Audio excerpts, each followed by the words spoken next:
السلام علیکم، hi everyone, welcome back to my YouTube channel. کیسے ہیں آپ سب؟ آئی ہوپ آپ سب خیریت سے ہوں گے، ٹھیک ہوں گے۔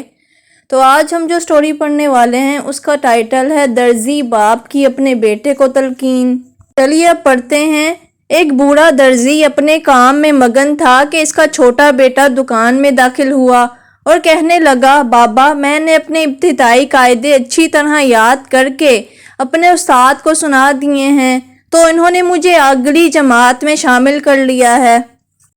باپ نے بیٹے کو مبارک دی تو بیٹا کہنے لگا، بابا آپ نے وعدہ کیا تھا کہ میں یہ قاعدہ یاد کر لوں گا تو آپ مجھے زندگی گزارنے کا ایک بہترین گڑ سکھائیں گے۔ تو بابا آج وہ وعدہ پورا کریں نا۔ بوڑھے درزی نے کہا، ہاں میرے بیٹے، مجھے اچھی طرح یاد ہے، میں ذرا کام سے فارغ ہو جاؤں تو پھر بتاتا ہوں۔ تم ایسا کرو، وہ ذرا کینچی پکڑاؤ۔ بیٹے نے باپ کو کینچی دی تو بوڑھے درزی نے کینچی کے ساتھ ایک بڑے کپڑے کو چھوٹے چھوٹے ٹکڑوں میں کاٹنا شروع کر دیا۔ کاٹنے کے بعد پھر کینچی کو زمین پر رکھے جوتوں میں پھینک دیا۔ پھر سوئی اٹھائی، اس میں دھاگا ڈالا اور ان ٹکڑوں کو پھر سینے لگا۔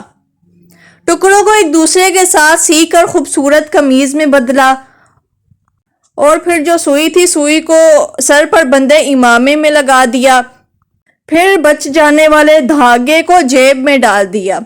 درزی کا بیٹا حیرانی سے یہ سب دیکھ رہا تھا، اس سے رہا نہ گیا تو پوچھنے لگا، بابا آج تو آپ نے عجیب کام کیے ہیں جو میں نے پہلے نہیں دیکھے تھے۔ مہنگی کینچی کو زمین پر جوتوں میں اور سستی سوئی کو سر پر امامے میں، ایسا کیوں؟ اس کا درزی باپ مسکراتے ہوئے کہنے لگا، بیٹا میرے پاس وہ بڑا کپڑا ایک خاندان کی مانند تھا جس کو کینچی نے چھوٹے چھوٹے ٹکڑے بنا دیا۔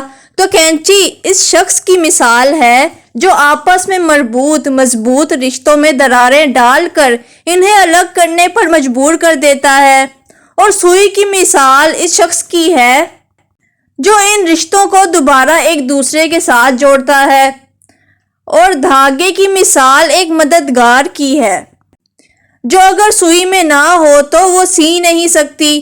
اب میرے بیٹے، تم نے زندگی بھر اس نصیحت کو یاد رکھنا ہے کہ بظاہر قیمتی دکھائی دینے والے لوگ جو رشتوں کو فرقہ کرنے والے ہیں، ان کی جگہ کینچی کی طرح جوتیوں میں ہے، اور ہمیشہ جوڑنے والے لوگ جو سوئی کی طرح بظاہر عام سے کیوں نہ دکھائی دیں، انہیں ہمیشہ سر پر بٹھا کر رکھنا۔